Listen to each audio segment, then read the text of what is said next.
हरे कृष्णा। जगत गुरु शिल प्रभुपाद महाराज की जय।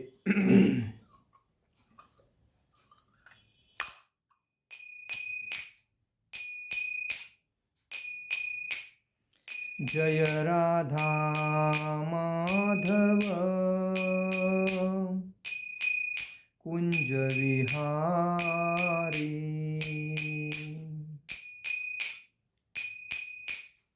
जय राधा माधव कुंज विहारी।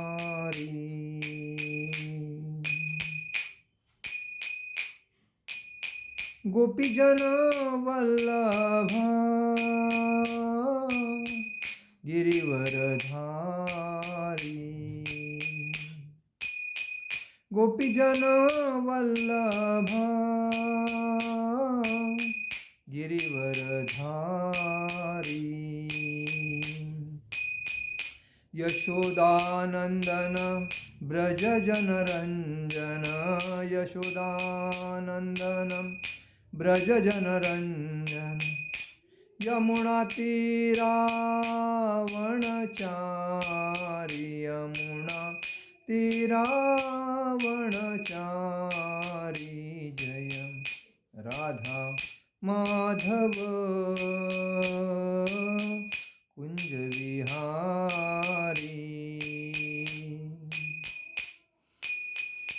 जय राधा माधव कुंज विहारी।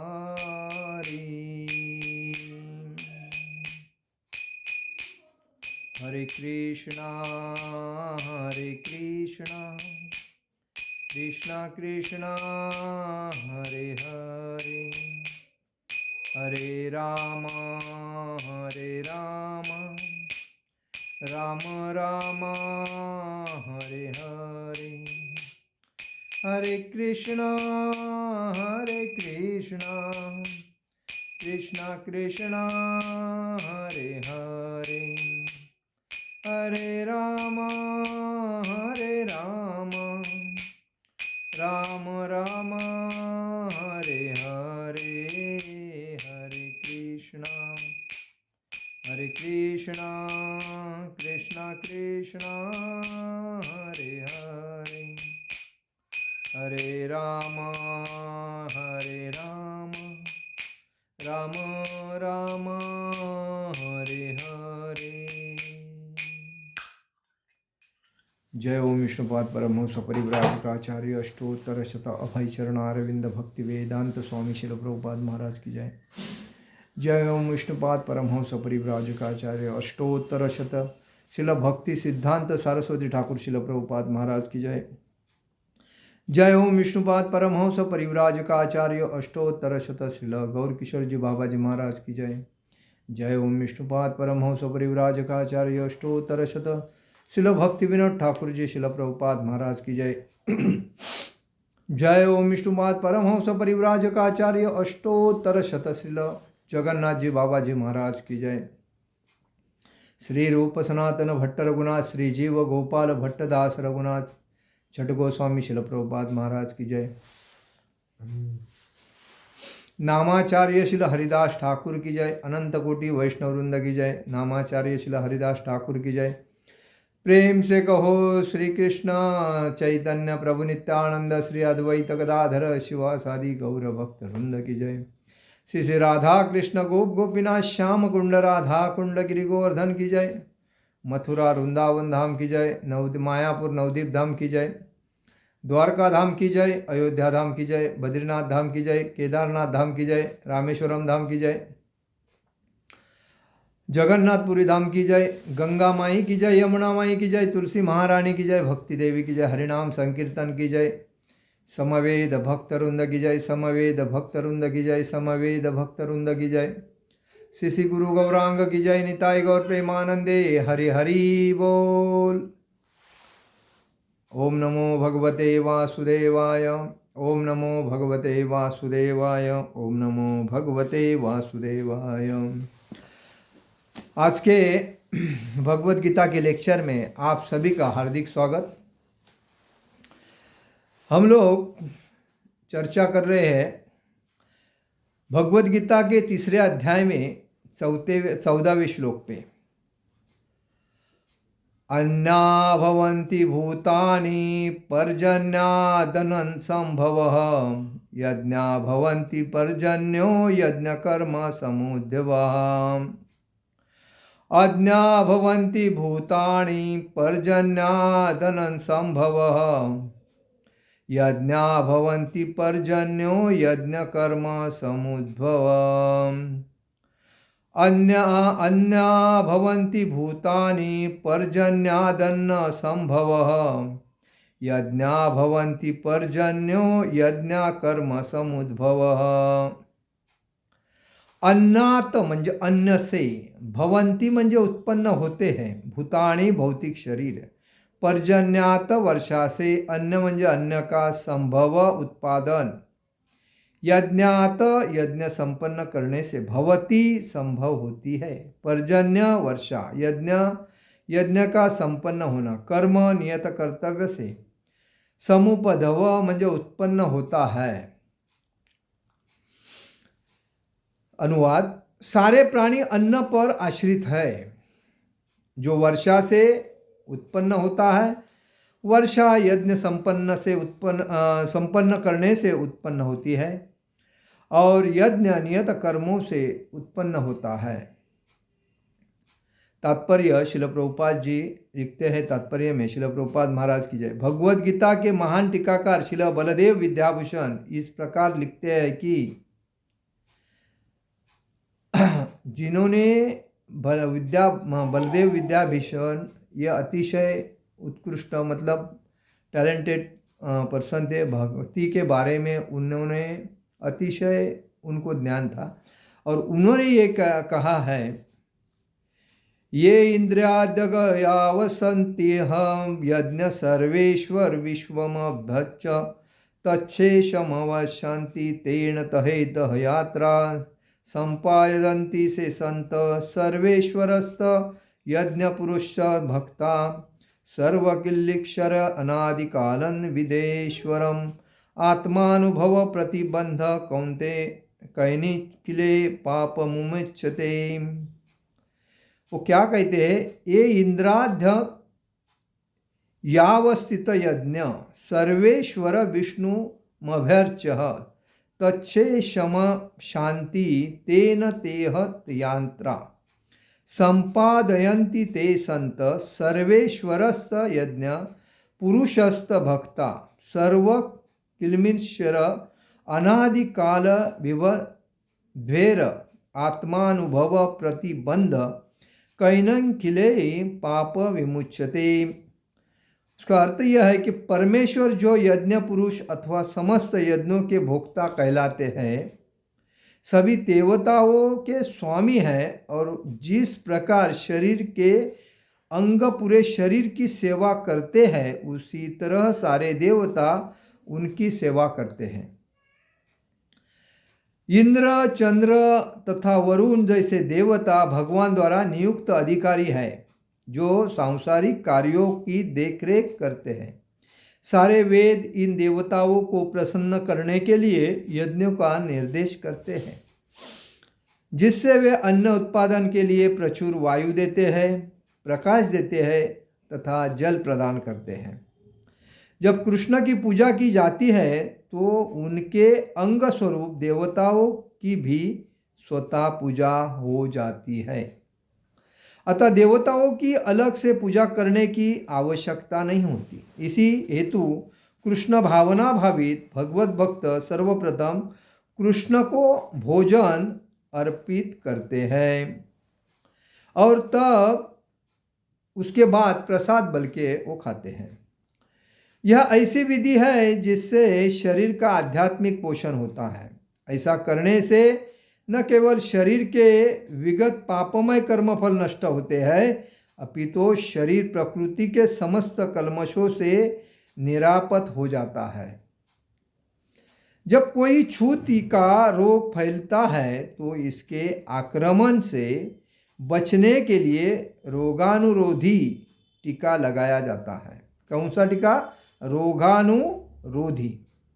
इसी प्रकार भगवान विष्णु को अर्पित करके ग्रहण किया जाने वाला भोजन हमें भौतिक संदूषण से निरापद बनाता है, और जो इस विधि का अभ्यस्त है वह भागवत भक्त कहलाता है। इस विधि को तंतोतंत आत्मसात करके चलता है उसको क्या कहते हैं? भगवत भक्त कहलाता है।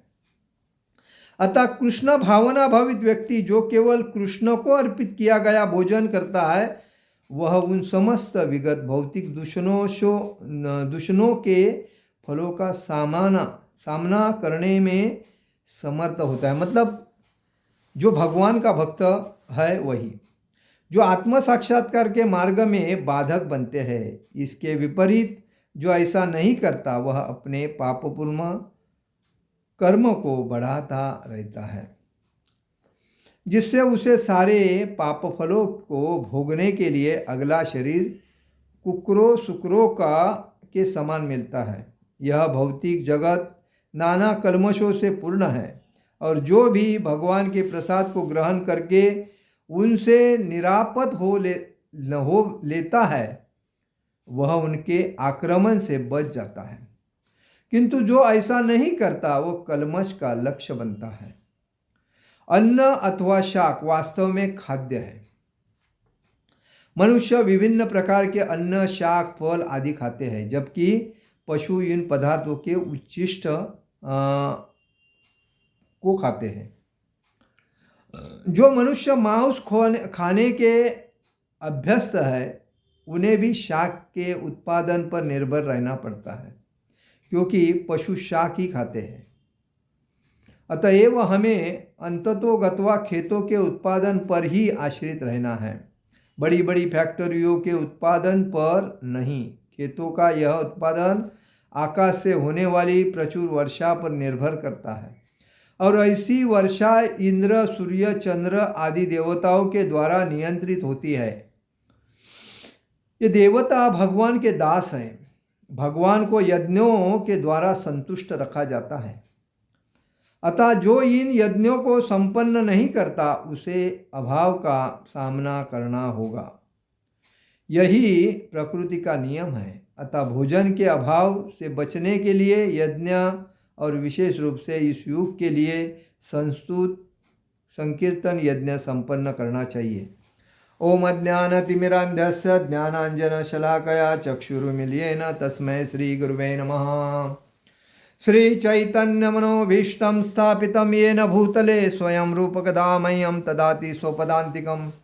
वन्देऽहं श्रीगुरु श्रीयुपदकमलं श्रीगुरुवैष्णवांच श्रीरूपं साग्रजातं सहगण रघुनाथामतं तं सजीवं साद्वैतं सावधूतं परिजनसहितं कृष्णचैतन्यदेवं श्रीराधा कृष्ण पादान सहगण ललिता श्रीविशाखान्वितांच। हे कृष्ण करुणा सिंधु दीनबंधु जगत्पते गोपेश गोपिका कांत राधा कांत नमस्तुते। तप्त कांचन गौरांगी राधे वृंदावनेश्वरी विशुभानुसुते देवी प्रणमामि हरिप्रिये।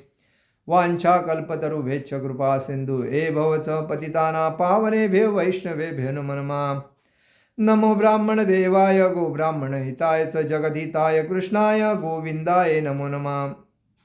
गुरुवे गौरचंद्राय राधिकाय तदालिये कृष्णाय कृष्ण भक्ताय तदभक्ताय नमो नमः। जय श्री कृष्ण चैतन्य प्रभु नित्यानंद श्री अद्वैत गदाधर शिवासादि गौर भक्तवृंद। हरे कृष्णा कृष्णा कृष्णा हरे हरे, हरे राम राम राम हरे हरे। हरे कृष्ण कृष्ण कृष्ण हरे हरे, हरे राम राम राम हरे हरे। श्री गौर निताय, श्री कृष्ण बलराम, श्री ललिता विशाखा राधा श्याम सुंदर, श्री जगन्नाथ सुभद्रा बलदेव जी भगवान की जय। हम लोग जो चर्चा कर रहे हैं भगवद गीता के तीसरे अध्याय में 14वें श्लोक पे, इसमें बताया गया है कि हम भगवान के जो सेवक दास है, जो इंद्रदेव, सूर्यदेव, आका, वायुदेव,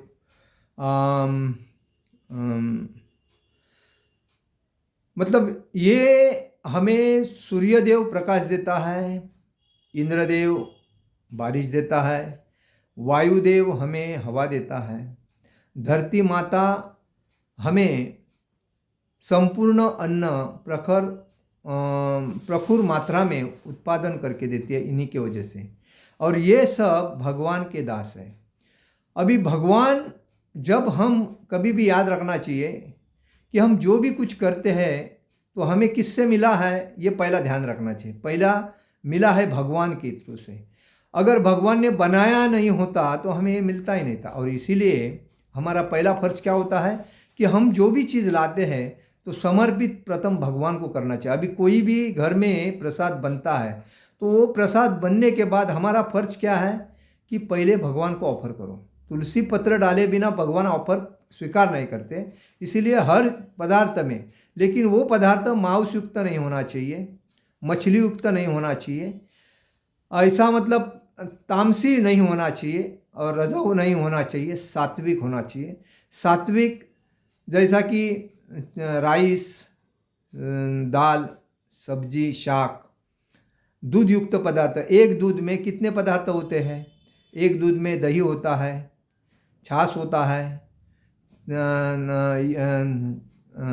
ये लोनी होता है, उसके बाद घी होता है, उसके बाद जितना आपको दही दूध से बनाना है वो सब बनता है।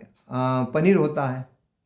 तो एक दूध दिखता है लेकिन दूध के अंदर कितने प्रकार के पदार्थ बन सकते हैं वो दूध बताता है। वैसा ही हमें जब हम ये करते हैं, कुछ पदार्थ बनाते हैं, बनाने के बाद हम जब भगवान को ऑफर करते हैं तो भगवान को ऑफर करने के बाद वो भगवान तो उसको आँखों से कानों से वो ग्रहण करते हैं, लेकिन वो ग्रहण करने से उनको वो अपने उनके जो दास है वो भी प्रसन्न हो जाते हैं।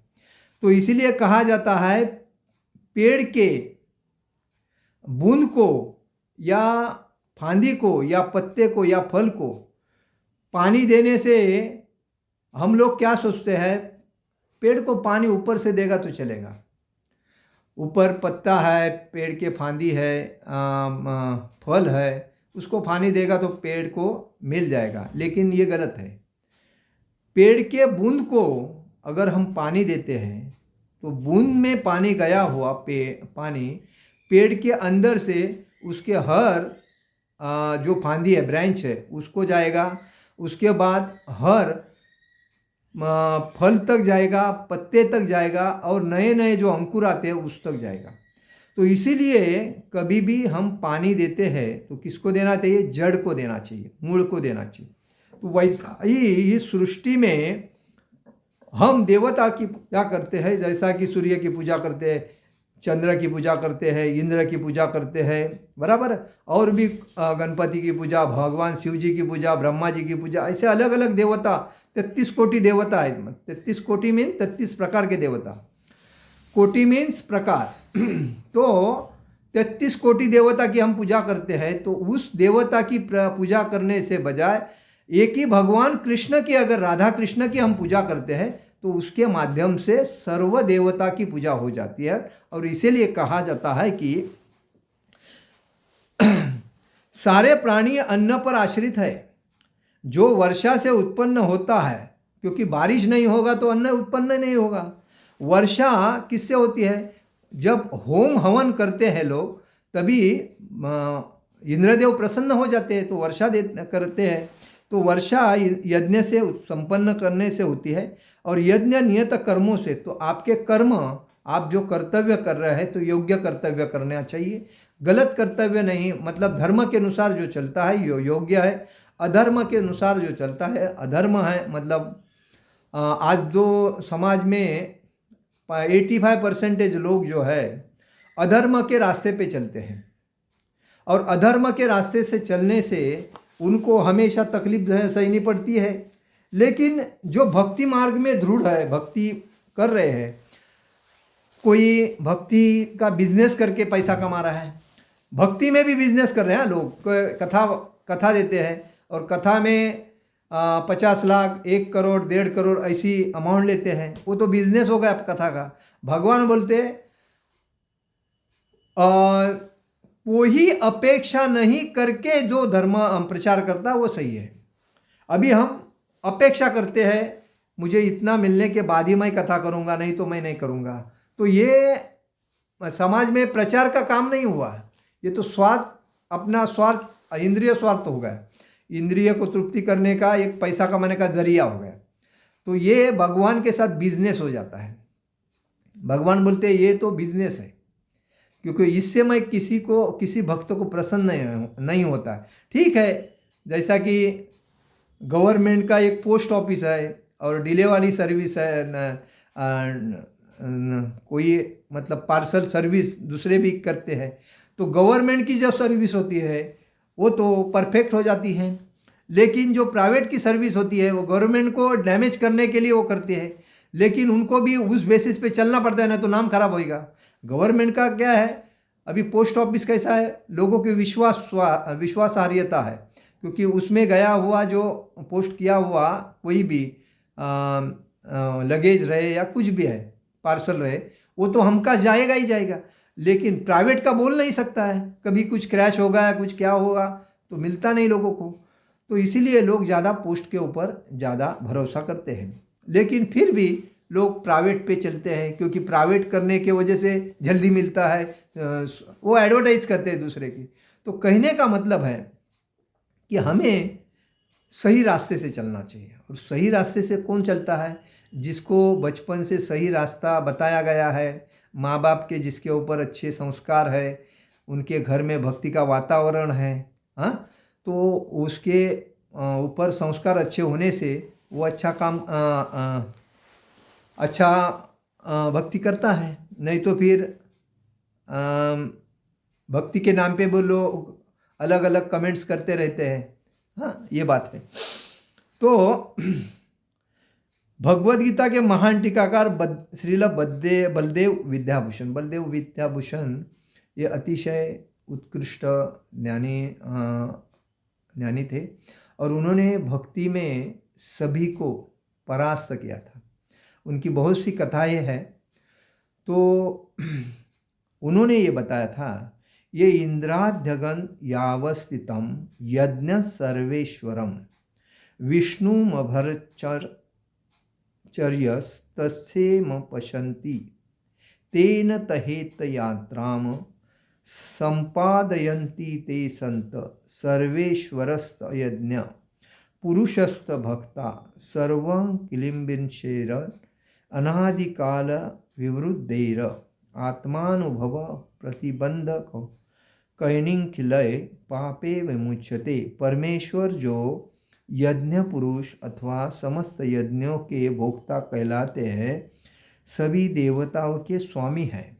परमेश्वर क्या है, यज्ञ पुरुष है और यज्ञों के भोक्ता है, जो यज्ञ करने से भगवान प्रसन्न होते हैं। तो सभी देवताओं के वो स्वामी हैं, मतलब प्रमुख है, और उनके थ्रू ही देवता काम करते हैं, उनके अंडर में। तो देवता लोग भगवान के नौकर हैं, सिंपल बात कहे तो। और जिस प्रकार शरीर के अंग पूरे शरीर की सेवा करते हैं, उसी तरह सारे देवता उनकी सेवा करते हैं। हमारे शरीर में जितने हाथ पैर आँख कान नाक, ये जो संपूर्ण इंद्रियां है, ये जैसी काम करती है शरीर में, और उनका उन्नति कैसा होता है, जब हम भोजन करते हैं और भोजन ग्रहण करने के बाद उसका जो द्रवयुक्त पदार्थ पूर्ण शरीर में पसरता है ब्लड होने के बाद, और वो सब कार्य करते हैं। हाथ कार्य करता है, आँख कार्य करते हैं, कान कार्य करते हैं, नाक कार्य करता है, मुंह कार्य करता है, पूर्ण शरीर कार्य करता है। किसी के वजह से जब हम अन्न ग्रहण करते हैं, उसी के वजह से। वैसा ही भगवान को हम भोग ऑफर करते हैं भोजन बनाने के बाद संपूर्ण, तो तो भगवान भोजन करते हैं, भोग लगाने के बाद, भोजन करने के बाद उनके थ्रू देवता भी उस भोग को अपनाते हैं और वो भी प्रसाद पाते हैं, तो वो संतुष्ट हो जाते हैं।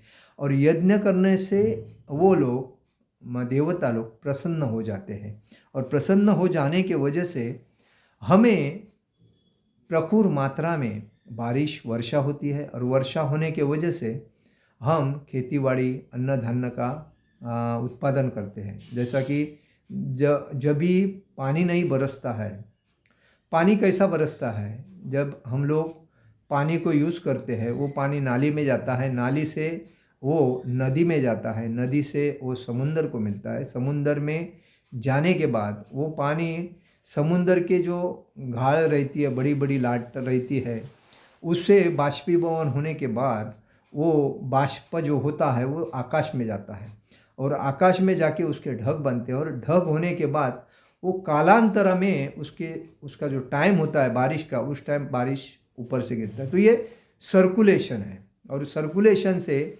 जब हम अन्न ग्रहण करते हैं, बरसात के वजह से हम खेतीबाड़ी करते हैं, अन्न ग्रहण करते हैं, वो अन्न हम खाते हैं। खाने के बाद जब हमारे पेट में जब मल होता है, एक तरफ खून होता है, एक तरफ मल होता है, तो जो मल होता है वो मल जाके हम लोग टॉयलेट में जाके छोड़ देते हैं। वो टॉयलेट में जाने के बाद जो मल होता है वो मल नाली के थ्रू समुंदर में जाता है, नाली के थ्रू नदी से समुंदर में जाके मिलता है। वो तो अंडर प्रोसेस किया ही है पहले ज़माने से, तो वो हिसाब से वो समुंदर जाके उसका बाद में वो पानी जो ऊपर से पड़ता है वो पेड़ पौधे जो होते हैं, तो ये सर्कुलेशन है। जैसा कि बारिश गिरता है, खेतीबाड़ी होती है, खेतीबाड़ी का जो हम दाना वगैरह खाने के बाद जो मल जाता है वो वापस धरती पर आ जाता है, तो धरती पर गिरने के बाद बारिश गिरता है तो उसको वापस उससे पेड़ तैयार होते हैं, और पेड़ को फल तैयार होते हैं। तो और फल खाने के बाद बीज जो होती है वो वापस धरती पे गिरती है, वो धरती पे गिरने के बाद बारिश के माध्यम से उसमें वापस पेड़ आता है, उस पेड़ को वापस फल होता है। ये सर्कुलेशन है, सृष्टि का नियम है।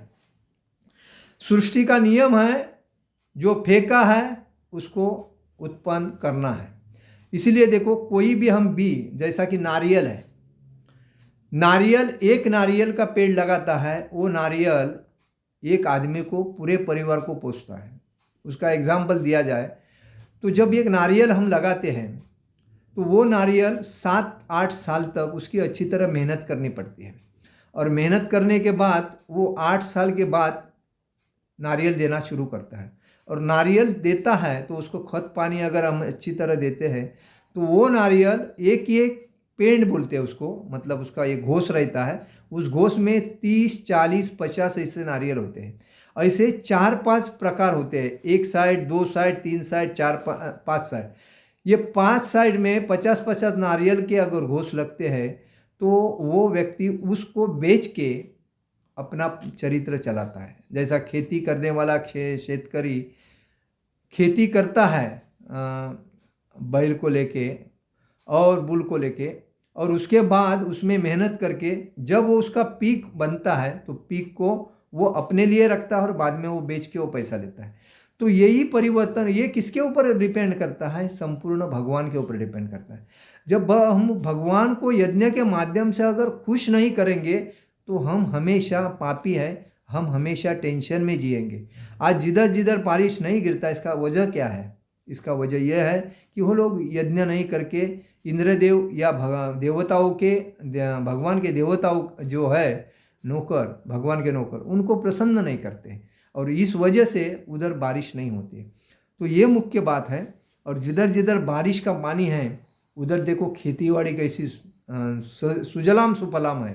तो ये बात है। तो हमारा सिद्धांत होना चाहिए कि हमें भगवान को प्रसन्न करना चाहिए, क्योंकि हम भगवान के ऊपर ही संपूर्ण डिपेंड है। भगवान ने जब हमें सब कुछ दिया है तभी तो हम हवा ले रहे हैं, प्रकाश ले रहे हैं, अन्न खा रहे हैं, धरती पे चल रहे हैं। अगर नहीं आकाश में जाके उड़ेगा तो आदमी को तरंगना पड़ता है, क्योंकि उधर ऑक्सीजन नहीं, अगर ऑक्सीजन नहीं तो वो तुरंत मर जाएगा आदमी।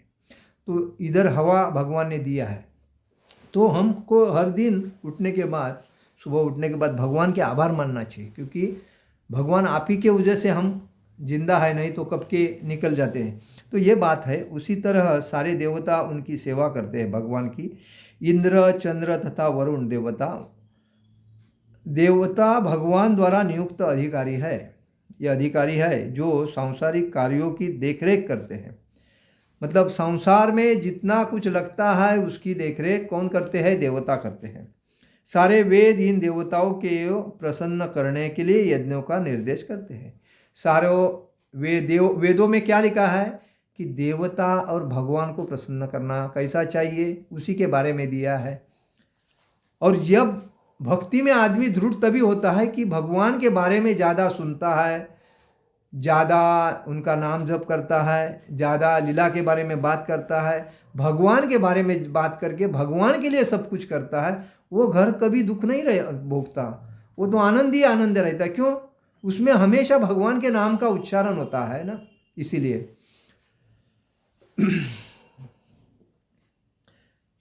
इसके बाद देवताओं की अलग से पूजा करने की आवश्यकता नहीं होती। कृष्ण भावना भावित भगवत भक्त सर्वप्रथम कृष्ण को भोजन अर्पित करते हैं।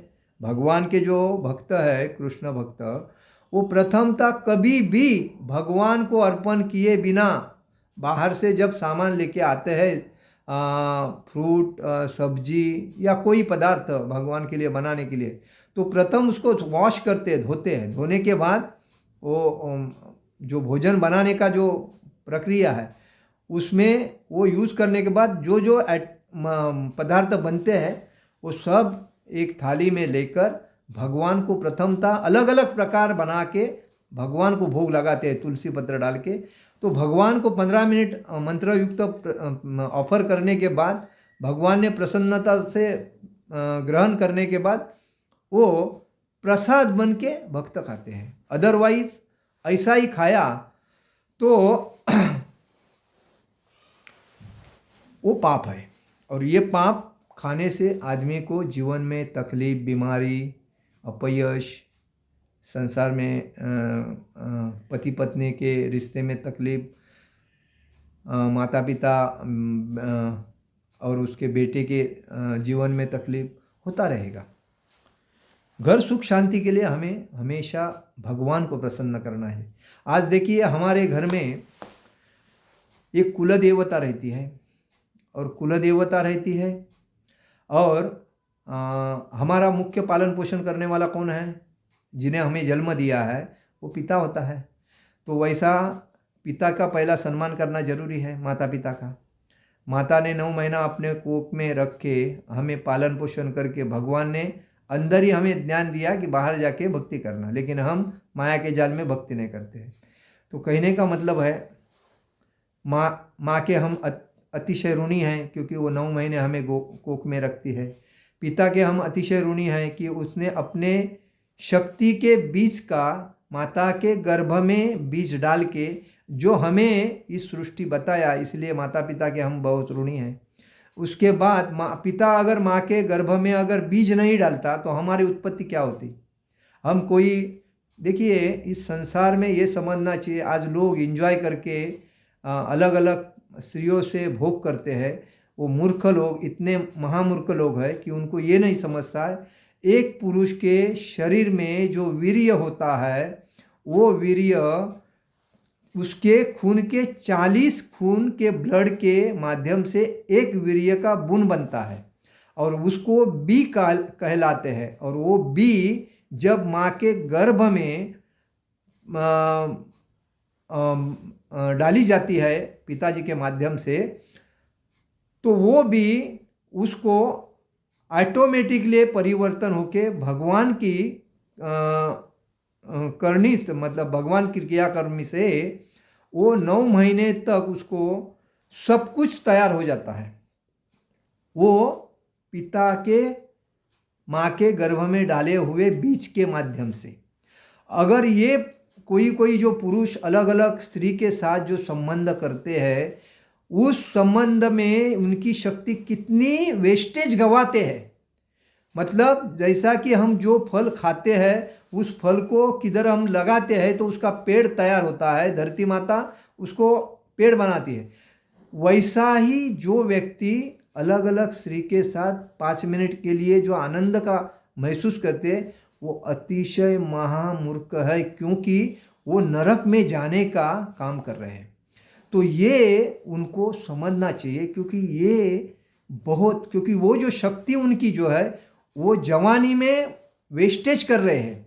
उस शक्ति का अगर उपयोग पुत्र प्राप्ति के लिए या पुत्री प्राप्ति के लिए अगर करते हैं, भले आपको बहुत इंजॉय करने की हौस है कि स्त्री भोग करने की इच्छा है, तो अपनी शादी करके पत्नी के साथ जितना मांगता है उतनी इंद्रिय भोग कर सकते हो, लेकिन किसके लिए? तो पुत्र प्राप्ति के लिए ही भोग करना सही माना गया है शास्त्र में। अगर पुत्र प्राप्ति के विरोध में जो भी भोग करता है अपने पत्नी से भी, तो वो पापी कहलाता है। शास्त्र में लिखा है पुत्र प्राप्ति के लिए जो भोग पुरुष करता है पत्नी के साथ वो सही है, वो शास्त्र कहता है योग्य है, क्योंकि वो कृष्ण के भक्ति के लिए भक्त हो सकता है। लेकिन जो पुत्र या पुत्री प्राप्ति के लिए नहीं करके खाली इंजॉयमेंट कर रहा है वो अतिशय पापी है, अपराधी है, समाज को तकलीफ देने का काम कर रहा है। इसी वजह से समाज गलत रास्ते में जा रहा है। आज कली का प्रभाव क्यों बढ़ रहा है? क्योंकि मांस, मच्छी, मदिरा और जुआ और परस्त्री, ये चारों जो 5 जो प्रकार है करते हैं जो लोग, ये कली के मुख्य स्थान है। और इस स्थान में जो आदमी जाता है वो आदमी हमेशा नरक में जाने का ही दरवाज़ा है, बाकी पुण्य काम का कार्य नहीं कर रहा है। और इसलिए उसको हमेशा पहली मजा रहेगी, लेकिन लाइफ में जीवन भर अगले जन्म तक तकलीफ भोगेगा। तो इसीलिए लोगों ने इससे दूर रहना चाहिए, कभी ऐसा गलत काम नहीं करना चाहिए। अगर इंद्रिय भोग की इच्छा है तुरंत शादी करो अपने पत्नी के साथ। पति जितना चाहिए उतना एंजॉय कर सकता है पुत्र प्राप्ति के लिए और पुत्र पुत्री तैयार कर सकता है, लेकिन गलत व्यक्ति के साथ, गलत स्त्री के साथ संभोग करना अतिशय मतलब पाप है, अतिशय दुर्दैवी पाप है, वो नहीं करना चाहिए। इसलिए बताया गया है कि जब कोई शरीर के विगत पापमय कर्मफल नष्ट होते हैं, अपितु शरीर प्रकृति के समस्त कल्मशों से निरापश हो जाता है। जब भगवान का हम प्रसाद ग्रहण करते हैं, ये चरणामृत ग्रहण करते हैं, तो हमारे पूर्वी के जो पाप है हमारे कर्म में हुए थे वो पूरे नष्ट हो जाते हैं। किसी की वजह से? चरणामृत पीने से, भगवान का प्रसाद ग्रहण करने से। यह ऐसी विधि है जिससे शरीर का आध्यात्मिक पोषण होता है। ऐसा करने से न केवल शरीर के विगत पापमय कर्मफल नष्ट होते हैं, अपितु तो शरीर प्रकृति के समस्त कलमों से निरापस हो जाता है। जब कोई छूत का कोई रोग फैलता है तो इसके आक्रामक से बचने के लिए रोगानुरोधी टीका लगाया जाता है। अभी देखो बीच में कोरोना आया था, तो कोरोना में टीका लगाते थे। वो कोरोना क्यों आया था? कि यही संसार में पाप अपराध वृत्ति ज़्यादा बढ़ रही है और उसमें जो पापी है उसको नष्ट करने का काम उसने किया। उसमें अच्छे भी लोग चले गए, लेकिन उनके पाप लोगों के सामने नहीं थे, उनके पाप पर्दे के पीछे थे। तो पर्दे के पीछे वाले भी उसमें, भगवान के सामने नियति किसी को छोड़ती नहीं, नियति सबको पकड़ के चलती है। तो ये बात है। तो इसीलिए हम अगर भगवान को डर के अगर चलेंगे, भगवान की कृपा पर हम पूर्णतः निर्भय होंगे, तो हमारा काम सही रहेगा। एक आपको विश्वास, भगवान के ऊपर विश्वास करने की एक बात बोलता हूँ आपको। एक बार नारद जी रास्ते से जा रहे थे और जाते जाते उनको एक मोची मिला। वो चप्पल दुरुस्ती कर रहा था। और नारायण नारायण करते नारद जी जा रहे थे, तो उस चप्पल दुरुस्त करने वाले मोची ने उनसे कहा, नारद जी मेरे आयुष्य में भगवान की प्राप्ति कभी होगी, भगवत प्राप्ति कभी होगी? तो बोला हो जाएगी। तो ये बात आप भगवान से, नारद जी को पूछा कहाँ जा रहे हैं? तो नारद जी बोले मैं भगवान को मिलने जा रहा हूँ। तो मुचि ने कहा मेरे को इस संसार से मुक्ति कभी मिलेगी, मुझे ज़रा बता, भगवान से पूछो। तो नारद जी बोला ठीक है, मैं जाके पूछता हूँ। उसके बाद थोड़े टाइम के बाद, थोड़ा आगे जाने के बाद एक ब्राह्मण मिला और ब्राह्मण भी बोला नारद जी कहाँ जा रहे हो? नारायण नारायण करते जा रहे हो, कहाँ जा रहे हो? तो बोला भगवान को मिलने जा रहा हो वैकुंठ में। तो ठीक है, भगवान को बोलो हमें कभी इस संसार से भगवत प्राप्ति होगी, भगवान का धाम प्राप्त होगा। तो बोला ठीक है। दोनों के प्रश्न तो सेम थे। जब भगवान नारद जी भगवान के धाम में गए, भगवान तो आराम से शेषनाग से पर आराम कर रहे थे। भगवान ने नारद जी से पूछा, नारद जी आइए, क्या खबर लाए हो? क्योंकि भगवान के सब सृष्टि की खबर लाने वाले तो नारद जी तो भगवान के, भगवान तो सब जानते थे, लेकिन फिर भी नारद से पूछते थे क्या हुआ, कैसे हुआ, क्यों? क्योंकि भगवान नारायण नारायण करते हर जगह पे जाते थे नारद मुनि। तो नारद मुनि कहे प्रभु मैं आते वक्त एक मोची मुझे मिला और बोला नारद जी मुझे भगवान के धाम का कभी प्राप्त होंगे? तो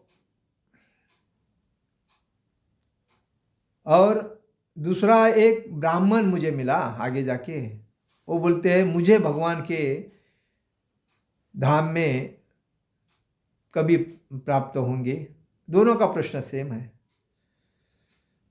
तो ठीक है, तो भगवान ने कहा देखो ब्राह्मण को तो लेट प्राप्त होगा धाम, लेकिन वो जो मूची है चप्पल सिला रहा है उसको जल्दी प्राप्त होगा।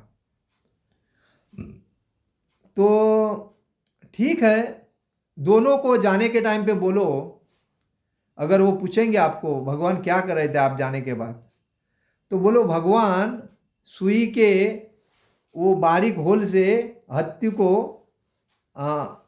यहाँ से वहाँ से यहाँ कर रहे थे। तो वही बात वहाँ से आते वक्त भगवान ने जो बोली थी वही बात नारद जी ने आते वक्त वैसे ही ब्राह्मण भी मिले और मोची भी मिला। ब्राह्मण प्रथम मिले और ब्राह्मण ने कहा नारद जी से, नारद जी भगवान ने क्या कहा? मैंने आपको जो प्रश्न पूछा था मुझे भागवत धाम कभी मिलेगा जाने के लिए। तो प्रथम ब्राह्मण जी ने कहा नारद जी से, आप जब वैकुंठ में गए थे तो भगवान क्या कर रहे थे? तो नारद जी ने कहा देखो भगवान मैं जब गया था तो बहुत बिजी थे। वो एक सुई को लेकर एक इतना बड़े हाथी को उस सुई के होल में से यहाँ कर रहे थे, वहाँ कर रहे थे।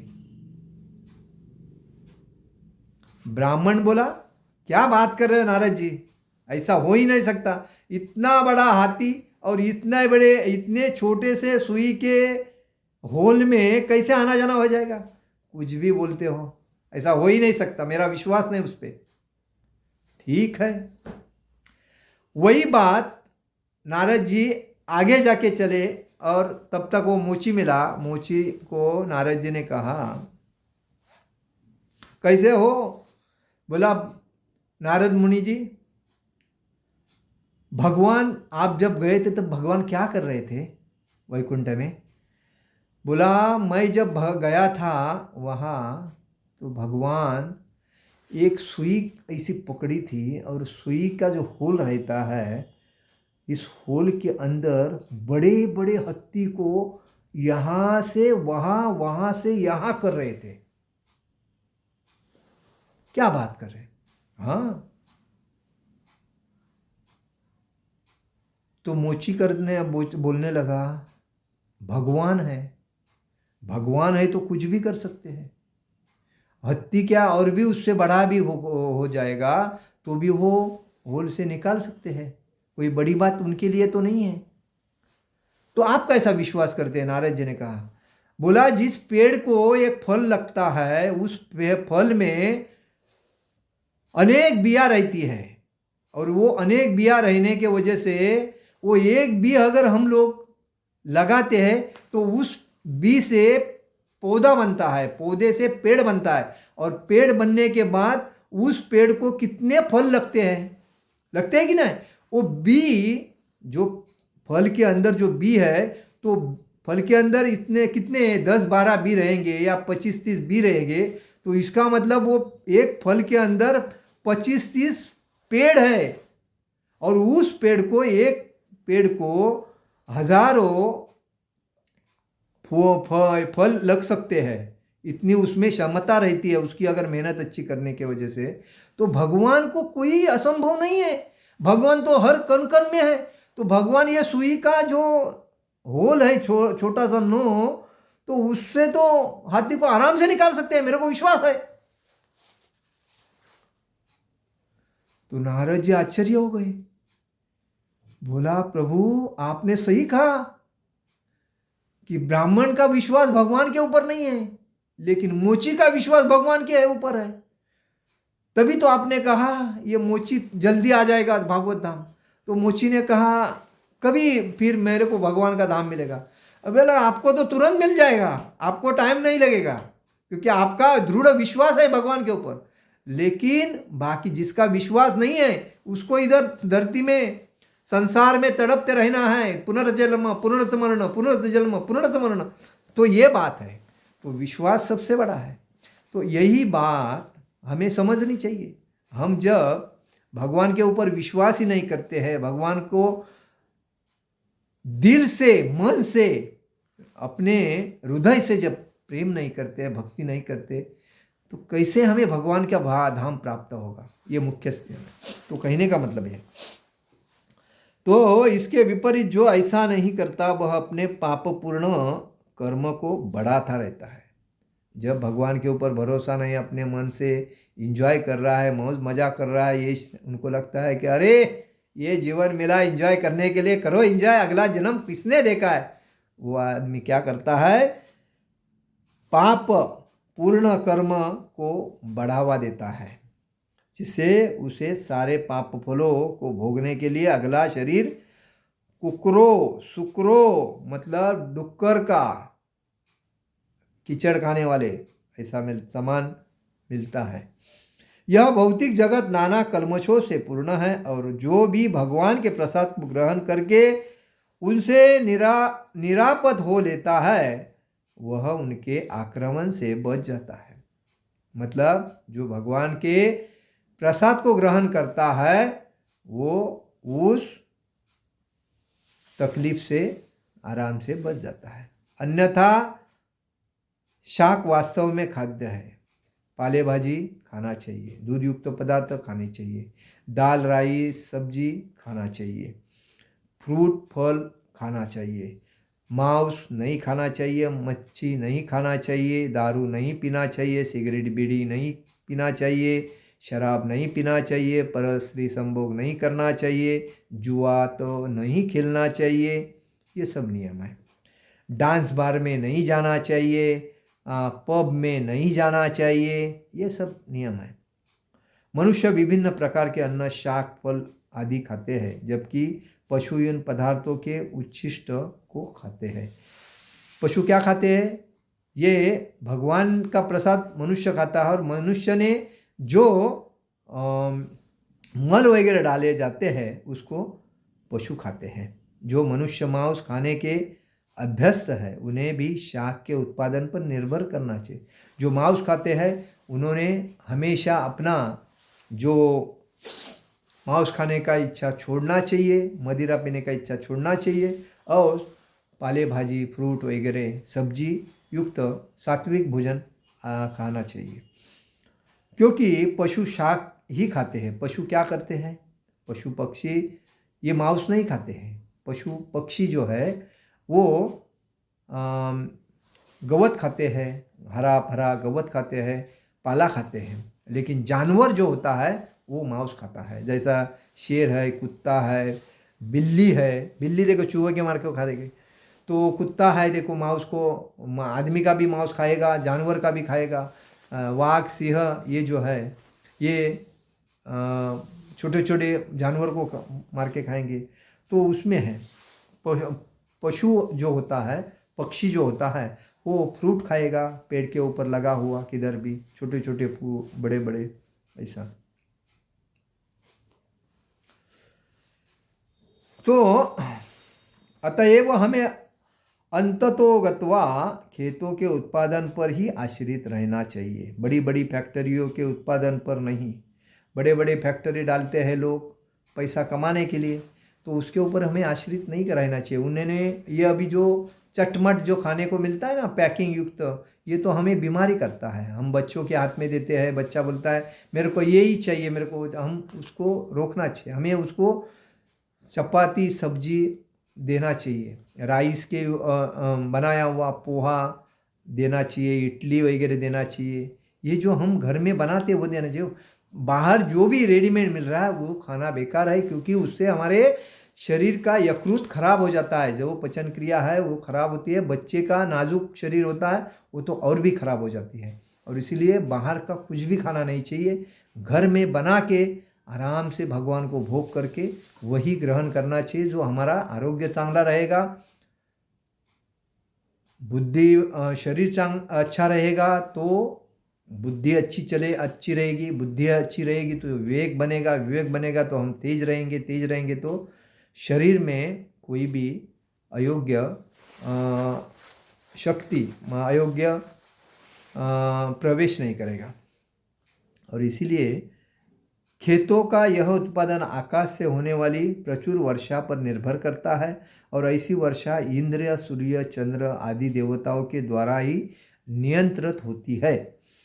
ये देवता भगवान के दास है और भगवान को यज्ञों के द्वारा संतुष्ट रखा जा सकता है। भगवान को यज्ञ के द्वारा, इसीलिए कलयुग का यज्ञ क्या है? हरे नाम हरे नाम हरे नाम केवलम कलो नास्ते व नास्ते वही तरंजित। ये हरे कृष्ण महामंत्र का संकीर्तन हर घर में अगर दर दिन होता रहेगा, अगर मेरा प्रवचन अगर जिसके घर में जाता है वो अगर लगाता है तो पहले ही संकीर्तन होता है देखो, या कोई भी हमारे महाराज लोगों के जो प्रवचन है वो भी अगर लगते हैं तो प्रथमतः भगवान को प्रसन्न करने के लिए संकीर्तन ही लगता है। तो और क्या चाहिए? जो संकीर्तन हमारे घर में चल रहा है तो वो भगवान को प्रसन्न करता है। तो सबका है, भगवान को यज्ञों द्वारा ही संतुष्ट रखा जा सकता है। जो इन यज्ञों को संपन्न नहीं करता उसे अभाव का सामना करना होगा। जो यज्ञ नहीं करता है, जो ना हरि का नाम नहीं गाता है, हरि का नाम जप नहीं करता है, उसको तो तकलीफ भोगना ही भोगना है। यही प्रकृति का नियम है। अतः भोजन के अभाव से बचने के लिए यज्ञ और विशेष रूप से इस युग के लिए संस्तुत संकीर्तन यज्ञ संपन्न करना चाहिए। इधर क्या बताया है? इस युग कलयुग का मुख्य नियम क्या है? हरि नाम संकीर्तन, हरे नाम हरे नाम के मतलब हरि का नाम ही योग्य है और बाकी सब अयोग्य है। और इसीलिए हर आदमी सुखी बन सकता है। हर आदमी कली से अलिप्त होकर जीवन जी सकता है। किस माध्यम से? भगवान की दृढ़ता से भक्ति करके। कली कभी भी भगवान के शुद्ध भक्तों को तकलीफ नहीं देता है, क्योंकि जिधर भक्ति है उधर माया तो आती ही नहीं, तो कली कैसा आएगा? जिधर माया आती है उधर कली आता है, और कली आता है तो तकलीफ वही है जीवन में। और लोग बोलते हैं सुख कहाँ मिलेगा? सुख खरीद के मिलता नहीं या दुकान में मिलता नहीं। सुख तुम्हारे अंदर ही है, लेकिन तुमको ढूंढना चाहिए। जैसा दूध के अंदर दही है, दूध के अंदर घी है, दूध के अंदर लोनी है, दूध के अंदर पनीर है, ये जो एटम दूध के अंदर है वैसा ही इंसान के अंदर सुख शांति समृद्धि का दरिया है। लेकिन उसको ढूंढने के लिए क्या चाहिए? हरे कृष्णा कृष्णा कृष्णा हरे हरे, हरे राम राम राम हरे हरे। जो हरि का नाम लेके हरि नाम संकीर्तन करता है वही इस कलयुग में सुख शांति से जीकर भागवत धाम जा सकता है।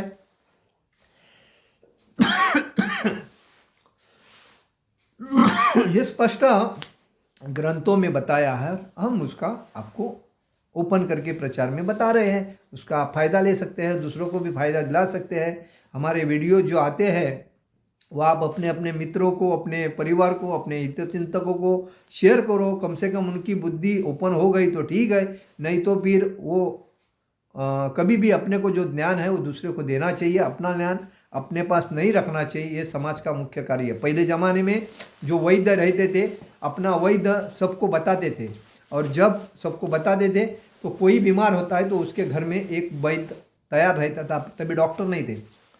और वो हिसाब से आदमी बीमारी से मुक्त होता था। तो हमारा फर्ज है कि दूसरे को अज्ञान से ज्ञान में लेके जाने का, वही हम कार्य करते हैं। हरे कृष्णा कृष्ण कृष्ण हरे हरे, हरे राम राम राम हरे हरे। भगवान के नाम रूप गुण लीला का जास्तीत जास्त जीवन में उपयोग करो, अपने जीवन को सार्थक करो और भागवत धाम जाने के लिए सक्षम हो जाओ। हरे कृष्णा।